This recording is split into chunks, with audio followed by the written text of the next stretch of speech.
Hey, what's up? I'm Trevor Boone from Emerald City Guitars, and I'm sitting here with my good buddy, Ryan Waters. Hey everybody. Ryan lives down the street from the shop, really cool spot down there where we do shows. There's his wife Tarika puts on awesome art shows, and I remember seeing him in the neighborhood. I didn't realize that he was a badass musician, famous musician. He's played with Sade, Prince, Roadcase Royale. He's got tons of his own music and produces records. He's just an amazing musician. Thanks, Trevor. Well, yeah. When I called up Ryan and asked him, what do you want to do? Vintage guitars, art shops, acoustic. He had a great idea about doing kind of more affordable, cool Thrasher guitars that have been like modified. I'm a huge proponent of just having working man's tools that can kind of do anything, stuff you can throw in a gig bag, get on a plane, you don't have to worry about, you know, if something happens in luggage handling, you're out 10 grand. Yeah. Stuff you can modify, I've always kind of looked at guitars as tools. Yeah. And taken them apart, and you know, I love the vintage stuff, but I always get way too nervous. Well, yeah, you're traveling all the time too, Yeah. and you always hear about, I won't say who, but certain airlines, like, you know, I mean, that's a real thing, and I travel with guitars all the time, and I'm over the top considering about how I buy seats for them or overpack them. Yeah, I don't do that. Anyways, so we're just gonna pass a couple of these cool guitars around and just talk about them. I'm just gonna pick this one first. This is the most vintage of the bunch. I love these because A, there's a popular body and they have Brazilian rosewood boards. They're big slabs. They have one sound. It's kind of that mid-scoop 4th edition of a Strat, but really fun little guitars, copper top. I always dug those. And it looks really cool too. I know. Get that out of there. That sounded cool though too. That worked. They look great. It's kind of the, you know, the single cutaway, and they took ideas from some different makers and made a really great affordable model. It's Sears catalog guitars, but I love these. All right, so you were drawn to the Telecaster for obvious reasons. My main guitar is a 72 Tele, so I'm not like a typical, you know, country single coil Tele guy. My first was a 72 thin line. Yeah. You know, with the wider totally. humbuckers, and it just kind of did everything, and it was the most kind of flexible. Yeah, get guitar. the big warm neck position. Exactly. Still get the twang. This is cool. This is like the Keith Richards. What do they call it? The macabre Telecaster. So that's like a guitar that came with the humbucker. I mean, this is an original option too, but you see a lot of guys taking old, real, or standard Telecasters and doing this and routing them. And I'm sure that's what the story with this original one was. Yeah. I'm sure Keith just popped one in there. Pretty good, pretty good. Cool, cool. All right.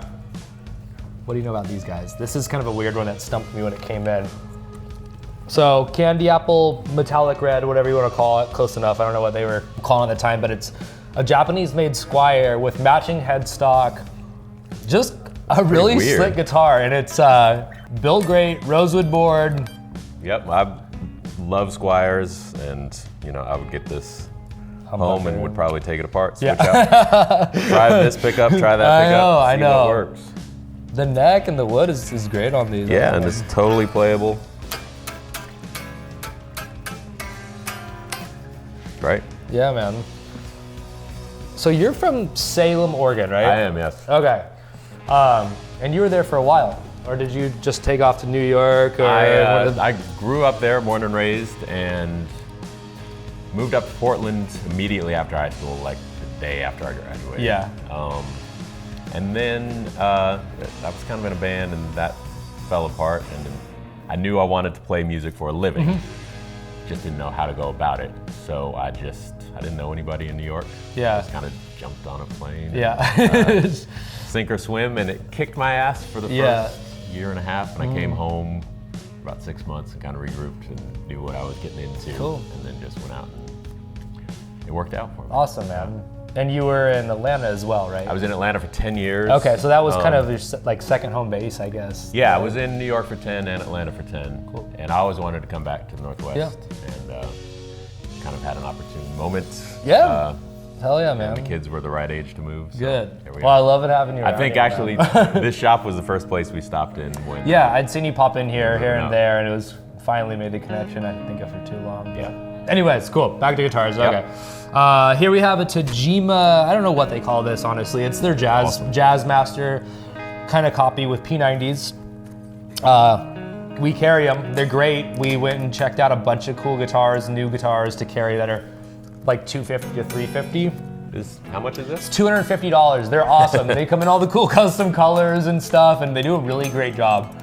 Where's They do it made? It's Who knows? Yeah, who knows? I'm not on planet Earth, but Plays great. the company is based in Brazil. I know that. They're great. We set them all up, check them all out. It's a really cool alternative to like a made in Mexico Fender or something, but kind of cool, Yeah, man. traditional deal. All right, we have one more, which I think is kind of home for you too. We're talking about kind of run of the mill MIM Fender Jag. You get for around $600, and they're awesome. One of my main guitars is a MIM, and it's beat up already. I think mine's a 2011 as well. And I've switched out the pickups probably 30 times. Yeah. And it's become one of my main guitars. Have you ever So done they're any great. like major hardware, like frets or anything like that? Yeah. Once Yep. you get a couple hardware, upgrades, pickups are obviously huge, and obviously the wiring can be Yep. a little funky, but the basics are there. Yeah. And The finish this one's can be a been little- set up. We've gone through it and handpicked this, and it's a cool little guitar for $650. Plays perfect, man. All right. Anyways, we're wrapping it up for today. Thank you so much, Ryan. You're the man. Love you, brother. Thank you. And till next time. See ya.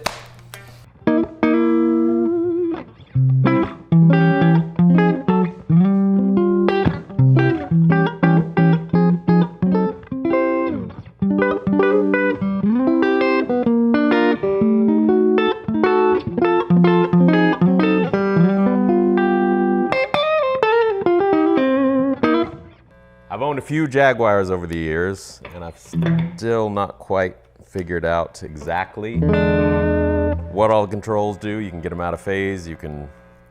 I love that you can just kind of make each switch kind of do whatever you want. It can be a kill switch.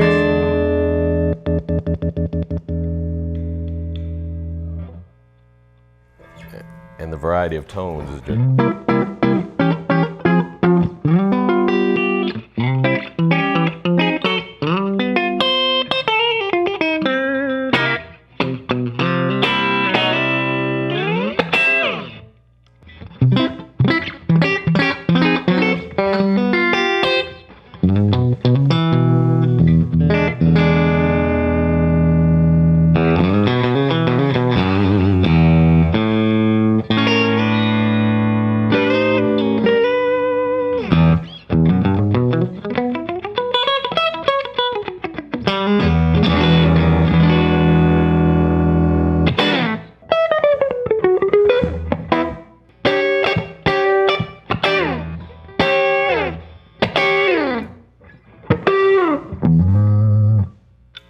That humbucker is super woofy.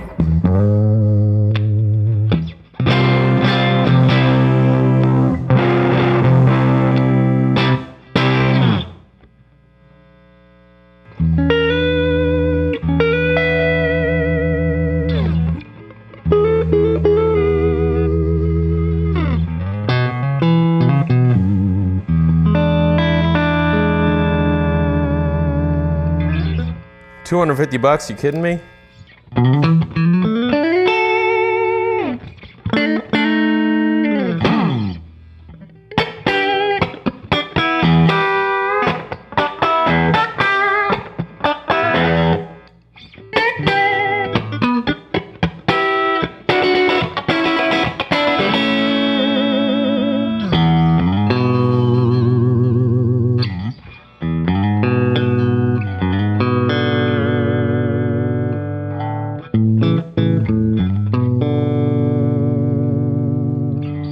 All right. See you later. So much, Ryan. Thank you. Give me a pound, brother. Amen. Tell Tarika and the kids hi. So good to see you. Thank them for letting us steal you for a little bit. Like I said, we might be here tomorrow. We're gonna See follow ya. the rest of our All right. Later, brother. See ya. Bye, Ryan.